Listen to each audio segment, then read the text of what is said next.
All right, welcome to the Smartphone Awards 2025. It's all in front of us, all the smartphones of the year.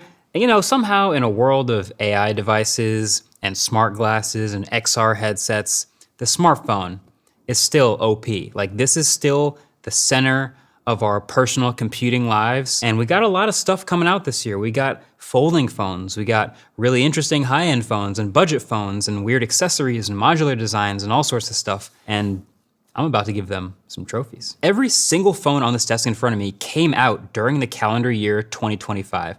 And it's a bit of a tradition around here to reward some of the best and most notable of them. So that's exactly what I'm gonna do. As usual, we have a set number of categories, and for each one of these categories, I'm gonna give one overall winner, which I will also award this very nice premium trophy, which I'll literally mail you if you're watching this, if you're the company that made the phone. And then of course I'll give some honorable mentions and some runner-ups if there are others that are deserving. And this is one of the most fun videos to do every year, because every year there's all sorts of interesting phones that came out and storylines and different picks that people are expecting for certain awards. But these are of course my awards, so the awards I give are the ones I deem worthy. And without any further ado, let's just jump into it. First category, best big phone. Now, I've been doing this show a long time, and back when I first made this category, it was when there were like several distinct sizes of phones. Like there was normal phones, there were small phones, and there was huge phones like phablets. Nowadays though, every phone is big. But that's not stopping me from still awarding the huge phone that makes the most of it. So if you're gonna carry a gigantic phone in your pocket, you might as well make the most use of that space. A runner-up that I wanna give at least a mention to is this one over here. This is the Oppo Find X9 Pro. This is a 6.8-inch screen size and packs in a huge triple camera system on the back, including a 200 megapixel telephoto sensor. There's a ton of RAM and storage, there's a custom button, they put the camera control in there from the iPhone, and there's a giant 7,500 milliamp hour silicon carbon battery, which is ridiculous. It's an awesome phone, it's very big, but not enough to win this award. The winner is gonna go to this guy. This is the Xiaomi 17 Pro Max.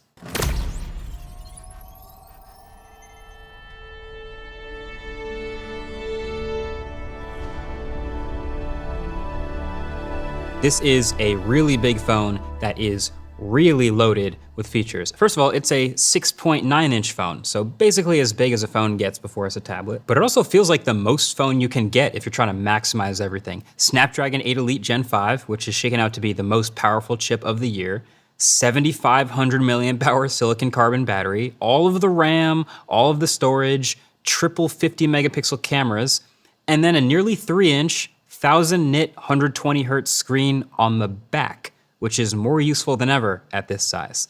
You can get notifications on it. It's your camera viewfinder.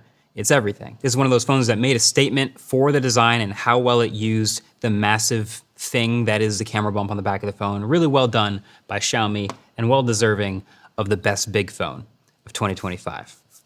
So that brings us to the next category, best small phone. So like I said, lots and lots of phones these days are huge. And it's been a while since I killed a category, but I don't want to do it with this one because I feel like it's more important than ever to reward the ones that are actually doing the most with the least amount of space, because it's so rare now. And so last year, the small flagship phone basically went extinct. There are no really good flagships with an under 6-inch screen anymore. So the winner last year was a 6.1-inch display. Nowadays, even that is rare. So now the phones that are shooting for that throne are in like the 6.3-inch screen size territory. So here's a good example. This phone I really liked. This is the OnePlus 13S. S for small, allegedly. And it did a lot of things great. Pretty simple, small, strong, and slick design, smooth and smart software. Sorry, I'm overdoing the S thing again, but that wasn't quite enough to win this award. We also had phones like the iPhone 17 and 17 Pro, which had 6.3-inch screens roughly. That didn't win. We had the Xiaomi 17 Pro, the smaller one. But you know, I think it's about time to make a bit of a statement with this category, because if slab phones aren't gonna do it, then I feel like we should reward the phone that's actually trying to do something to be smaller. And so the winner of the best small phone this year is this, the Samsung Galaxy Z Flip 7. So Samsung has been on this path where they're kind of slowly refining all of their phones year over year now, which makes the flagship phones kind of feel like they're not really doing too much, but that's paying off dividends for these foldables. Because this phone is now a 6.9-inch full-size smartphone when it's unfolded, which is massive, but now more than ever, you can use this phone when it's folded in half, which doesn't just make it easier to pocket, but it also lets you use the full 4.1-inch corner-to-corner cover screen a lot more. And I actually found myself doing that. I was managing notifications, texting people back, and handling critical stuff, but not ever really getting distracted into doom scrolling or mindless smartphone usage like I would on a normal phone. It's like this was the perfect amount of useful as a small phone, and then it always had a full-size smartphone lurking underneath if you needed it. But definitely worthy of the best small phone. I think you could argue all day between the folding and flipping form factors, like which one's better for most people, which one's more utility. I think for the average person, I could argue for the flip phone a little more easily, and it's also cheaper. So I think really good phone, long time coming, well played Samsung. So next category, best camera. Now this has always been a very interesting category for the Smartphone Awards, because every year we get a ton of innovation in smartphone cameras. It's no surprise. Matter of fact, little inside baseball, basically every single one of these phones that comes out, it gets sent to the studio for a review, along with like a 50-page PDF of a reviewer's guide with all the facts and figures and new features on the phone. And sometimes like half of those pages are just on smartphone camera features. So we got new flagship phones this year with 200 megapixel cameras. We got brand new super advanced stabilization in some of these, some new formats. Almost everything actually in front of me here has at least triple cameras. Usually 3 focal lengths, sometimes 2 with like a sort of a cheap macro or black and white third camera. So there's lots of phones deserving to be recognized here. But then you ask the people who actually use the cameras here for a living, and it seemingly always boxes us in to one answer. The Oh, wait, that's not. Oh, would you look at that? The 2025 camera winner is the Oppo Find X9 Pro. This phone did basically everything right in the camera department, in my opinion. It's got, actually 4 cameras on the back here, but a 50 megapixel main camera, a 50 megapixel ultra wide, a 200 megapixel telephoto camera, and they put out consistently great photos, great sharpness and dynamic range, really good color calibration. That was a really good base, and then all the little intangibles too, like a really quick responsive camera app, quick focus, and the confidence that gives you to successfully get harder shots, especially when punching way in with the zoom thanks to the resolution on that periscope camera. And then they just loaded it up with a ton of extra features that honestly sometimes work, sometimes don't, but like it's cool to have them if you want. Like there's the stage lighting mode, so if it detects you're taking a photo during a concert, it can change the lighting to look kind of nice. Also, the 4th sensor back here is a true color sensor, which does a lot of work to help you get accurate colors in more challenging lighting situations. And they also just straight up copied Apple's camera control for what it's worth.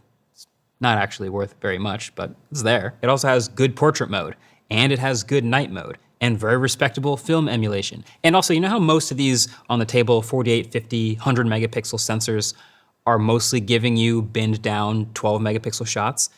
Not this one. This one's giving you, if the lighting is good enough, 50 megapixel shots from every shot, every time. And somehow, it doesn't sacrifice much in the video department either. It will do 4K, 120 FPS, Dolby Vision, it'll do log, and the microphones are pretty good too. And then on top of all of that, they also made this, which is an attachment lens, a Hasselblad telephoto attachment that you put the case on the back of the phone, you attach this to the case, and then this turns into a 10x optical zoom on this already really good 200 megapixel telephoto that takes sometimes shockingly usable, really good far zoom shots just for fun. So yeah, this has the fundamentals and the fun, the numbers and the look. Like this is an incredibly well-rounded smartphone camera, well-deserved, and also happens to be a really good phone in other ways too. So Oppo Find X9 Pro, well-deserving, camera of the year. And then my runner-up is, in fact, the iPhone 17 Pro, which also leveled up again this year, both in the photo and video departments. The larger main sensor looks really good. They also bumped to a 4x telephoto, which I think is the right move. And these iPhones are still the undisputed king of video. Like it's not even really up for debate. If you want the most compatible, best looking, easiest, most consistent video in the biggest variety of situations, especially with social media apps, you just get the Pro iPhone. Like the Pro iPhone's getting Genlock support this year is all the proof you really need that the target demographic for people who shoot video with iPhones is more locked in than anyone else. They take it very seriously, and that's why this is the king of video. So that's my runner-up for smartphone camera. And I also want to give one more shout out to the Vivo X300 Pro, came out late this year. Also ridiculously good cameras, really, really impressive sensors and huge sensors. Just not quite as refined as I thought they were going to be. The bokeh sometimes looks a little weird, the backgrounds and the blur, a little off, but like tons of detail in every shot and really respectable performance again, because last year the X200 Pro was excellent, so shout out to the X300 Pro. All right, next category, the Value Award. And yeah, here we are. This is always one of the most competitive categories because in the battle of giving you the most for the least, that's where the customers are, of course, but also that's the most challenging as far as development. And the thing about these phones, like they're all really good. You can't really get a terrible phone, but when you go super, super low in price, sometimes it feels like just trying not to get the phone that sucks at the thing that you really like. So like you might get a super cheap phone, but at least the camera doesn't suck because I like taking pictures. But my winner is one that I found didn't really suck at anything, which is really nice. It was just a result of an extremely aggressive pricing strategy from this company. Yeah, this is my winner. This is the CMF Phone 2 Pro. For $279, this phone is modular, cheap, and fun. It's funny, this tends to be one of the harder phones to explain because I'm already trying to explain to people what Nothing is, which is like a new brand of kind of budgety phones. And then the Nothing brand has the A series phones, which are even more budget, but then Nothing made a sub-brand called CMF, which is even more budget, but then this is the Pro phone in the lineup, but you can just ignore all that because they built a phone that feels like it's literally double the price. This is a 6.8-inch, 120 hertz screen that's actually good looking and bright. There's a 5,000 milliamp hour battery, so the life is actually pretty good. It also still has 3 cameras, where lots of phones at this price tend to drop one. The specs are solid, and the software is probably its highlight. It's really well optimized and feels pretty smooth. Plus, it's wrapped in this sort of fun design with some bright colors and some actually interesting attachable accessories to really make it your own. It's funny, I literally titled my review of this phone, Budget Phone of the Year, in May. So some pretty intense foreshadowing there, but I'd say well-deserved, and a nice trophy headed out to the folks over in London for that one. Now, I also want to give a shout out to the Moto G Play. Maybe it's because Motorola is really not very good at flagships, but this phone feels as good as anything they've made, and that's a good thing. Like, it's got a huge screen, it's got a really, really big battery, decent cameras, decent software, headphone jack. This is one of the best phones under $200. It's like $180 right now, and it will probably only drop from here. Very much worth it, and they've been killing it in this space for years, so this isn't a surprise. This is a really good option. Among all the competition in that price category, well done, Motorola. And also, Pixel 9a has got to be on anybody's list who's after a more compact option. A lot of these flagships are trying to feel like a flagship and have a huge screen. This is a 6.3-inch screen, and they did a lot of things. You can see that there isn't really any camera bump because they sort of filled it out and gave it a 5,300 milliamp hour battery and a great battery life as a result. Still great software from being a Pixel, really good cameras on the back. So overall, if you're after something smaller, this is $499, but I've seen it listed as low as like $399. So shout out to the Pixel 9a. And you know what? Shout out to the base iPhone 17 for finally stepping up to the plate and doing all the things that the base iPhone should. Flagship chip, really good cameras, great software obviously, but also the new ProMotion display, a massively upgraded selfie camera, some kind of sweet new colors. It's actually a good deal this time around. It's sick. Love some good foreshadowing. All right, next category, best battery. It feels like we should just be marking this year down on our calendars, or the history books, I guess. This is the year that smartphone batteries finally took a meaningful leap up. Or some of them, I guess. I feel like it started in January at the beginning of the year with the OnePlus 13, which launched with a 6,000 milliamp hour silicon carbon battery. And that's a number that was just unheard of like a year or two ago. And then suddenly, with this silicon carbon advancement, we can have all of that in a phone that's actually just as thin as its predecessor. But not every manufacturer has adopted it. Now, whether that's a price thing or a yields thing or a safety thing, a longevity thing, we don't really know. All I can really say is now it feels like there's a pretty clear delineation between just those that have it and those that don't. It's like we have a bimodal distribution now. It's like you're either Samsung and Apple and Motorola and you're just kind of capped at 5,000, 5,500 milliamp hours, or you're just blowing the doors off of those numbers with 7,000, 7,500, 8,000 milliamp hour batteries. And by the way, all these now charge faster than the old ones too. And I actually used a phone this year that got me not 2, but 3 full days of like all day carefree high brightness mixed use, like 10 plus hours of screen on time from a 7,300 milliamp hour battery. And that is the winner for battery of the year. This guy right here. It's the OnePlus 15. This phone has me so excited about what the next years of smartphones and what the next couple generations of the silicon carbon battery tech could turn into. Like, it was already crazy seeing the January phone from OnePlus pushing 6,000 milliamp hours, but now pushing over 7,000 less than a year later is ridiculous. Not only though does this phone have the best battery I have ever used in a phone, but it also has 120 watt wired charging and 50 watt wireless charging. The only thing it's really missing is like having the magnets in the back, you know? So it's crazy good. Best battery experience of the year, and it really sets the tone for others to either catch up or level up again in 2026. I'm also give a shout out to the Xiaomi 17 Pro Max, which had a 7,500 milliamp hour battery stuffed into this phone, but more incredibly, 22.5 watt reverse wireless charging, which is insane. That's almost as fast as a regular iPhone will regularly wireless charge. And also honorable mention to, it didn't even fit on this table, the phone that I tested this year with the largest capacity battery, which is this chunk right here. This is a Doogee S200 Ultra, 11,000 milliamp hour silicon carbon battery, because of course. So next category, the design award. And this is always a fun one. I kind of love this category. I mean, look at this table. Like, at first glance, sure, we've got a lot of phones that look pretty similar, but the more you look at them, the more interesting little details as far as shapes and textures and materials and colors all start to show up. There were phones with modules you could throw on the back. There were phones with screens on the back. There was even this. This is the Realme GT8 Pro. And you see this camera bump, which kind of looks maybe a little bit generic, but there's 2 screws on it. It came with a screwdriver, so you could pop this camera bump off and change it out to a different shape. So you could have a circular or a rectangular camera bump, just because those are clearly the 2 types of camera bumps you might want. But the philosophy for which one to award has actually changed a bit from year to year. I remember back in the day, this used to just be the best built phone or the most durable phone. And now it's kind of shifted to something that has a little bit more of a story to it and maybe takes more of a risk in design to achieve something really, really cool. And I want to keep it that way. I mean, this is my awards after all. There's 1,000 ways that this could go.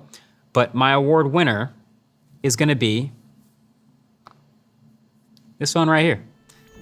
This is the iPhone Air. One of the most beautiful and controversial products of the whole year. So we've had a couple months now to get more clear-eyed on the iPhone Air, and a couple things have become more clear. One is it's not nearly as successful as a product as Apple might have been hoping. But 2 is it is clearly compromised in some very specific ways that you're either willing to live with or not. It is clearly a worse battery, and it's dropped all the way down to a single camera. But also what they've ended up with is a phone that feels crazy. It feels impossibly light. It looks impossibly thin. It kind of resembles a piece of jewelry in many ways, but also really appeals to the minimalist in me. Just the idea of rearranging basically all of the internals into the top section of this phone around the camera bump is hilarious, but also surprisingly effective. Nobody asked for this. Nobody needs this. In fact, I've been asking specifically for change in the opposite direction. But then you use this phone and it starts to make other very normal phones feel like tanks. It's just one of those phones that feels so good in the hand and is so impressive that like I want to be able to use it daily. Like I want to be the type of person who could live with these sacrifices. I tried. I can't. Like I need this to have dual cameras and a silicon carbon battery, and they didn't do that. But geez, just a ridiculously good looking, awesome feeling piece of machinery this phone is. So it's definitely getting the award. I definitely have some runner-ups though that I want to give out. One specifically, I have to. The design of the Xiaomi 17 Pro Max with the full-on usable screen on the back of the phone, just awesome. Awesome phone in general, and to have that design element actually be super functional was kind of a masterpiece. So really well played. Nicely done, Xiaomi. And then the Galaxy S25 Edge is another one. Again, not a product that anyone in particular was asking for or needs, but a much more brutalist, really rectangular version of the ultra-thin smartphone. And it actually has a flagship main camera and a little bit more of a usable battery, but just a really different take here. Also, I cannot wait for them to make a silicon carbon battery version of this phone. It's gotta be around the corner. And I'm also gonna give a shout out to this, which is the Fairphone 6, a phone that looks relatively normal, but that's the point, because this just so happens to be the most repairable, the most sustainable, and most modular phone basically of all time, and that is no small feat, definitely worth recognizing. So then next category, best foldable. So I don't have them all here in front of me, but there are definitely a lot of phones that come out every year now that have some version of folding and flipping, and it seems like this is the year that a lot of them got way thinner. And obviously thin is mostly an aesthetic thing, but in a phone that folds in half like this, where you mostly use it open, but also sometimes use it closed, it goes a long way to making it feel a lot more like a regular phone that just happens to unfold into a tablet. So that was pretty key for me. And so it was close between two for me, but I'm going to give my award for best foldable to this guy, the Samsung Galaxy Z Fold 7. If you deleted all the slab phones in the world somehow and made me daily drive something that folds, it would be this one. Not because it's the thinnest or has the best specs or the best cameras, it doesn't, but it's the most rock solid across the board and usable as a daily in every way. Like really great software, very good battery life. It has plenty of software features built in to take advantage of the 8-inch display canvas when it's open, but it's also, like we can see, dramatically better to use while closed than any previous Z Fold, thanks to the new ultra-thin form factor. This is just another phone I'm hoping for a silicon carbon version of at some point in the future. Samsung, please. But like I said, this one was actually close. There were a bunch of other foldables that I saw and one other one that actually daily drove this year for an extended period of time, and it was this one, the Pixel 10 Pro Fold. And this one's really nice, again, not because it's the thinnest thing in the world, but while using it closed, it's basically all the goodness of just a regular Pixel 10 Pro. But again, it is a little thicker, so not as fun to hold and use closed, despite having all the great software. Silicon carbon battery version again, maybe, would be nice. And I also will give a shout out to the Z Flip 7 for the same reasons that I talked about earlier, which made it a good small phone. You can actually use it closed. So the outside cover screen, the 4.1-inch corner to corner, you can triage notifications and do all sorts of full-time stuff out there. And then of course use it as a regular full-size phone open. But yeah, other foldables did individual really interesting things as far as like minimizing the crease or actually having a silicon carbon battery. But as far as the overall package, I'm happy with my picks. Also, in case you're wondering, the Samsung Galaxy Z Trifold, the triple folding one, it got announced this year, but it's really coming out next year, so I think we'll just make it eligible for the 2026 awards. So next category, the most improved. And man, I am so glad I made this category. This is a good one. And a lot of the discourse and the talk about smartphones on Twitter and comment sections is that they hardly change from year to year. They rarely actually take a big leap from one generation to the next. And for the most part, I agree, but it's worth recognizing the ones that actually do. And when you see some interesting technologies or interesting new designs or developments between generations, sometimes people forget how far they've come from the last generation because a lot of phones come out around the same time and look similar. So I'm very happy I get to give this award out. It's one of my favorites. And this year's winner is this one. This is the iPhone 17. Apple just finally went ahead and did what they should have done years ago. They made the base iPhone a complete phone. It almost felt shocking to see them finally do it.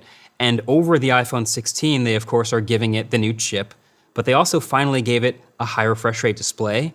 They doubled the base storage. They gave it a massively upgraded new selfie camera that's across the whole iPhone lineup. And so this entry-level iPhone has gone from being just kind of like the base placeholder iPhone that I kind of hated recommending, but it was fine, to being all the iPhone anyone really ever needs. Like, it's the easiest to recommend one in the whole lineup now.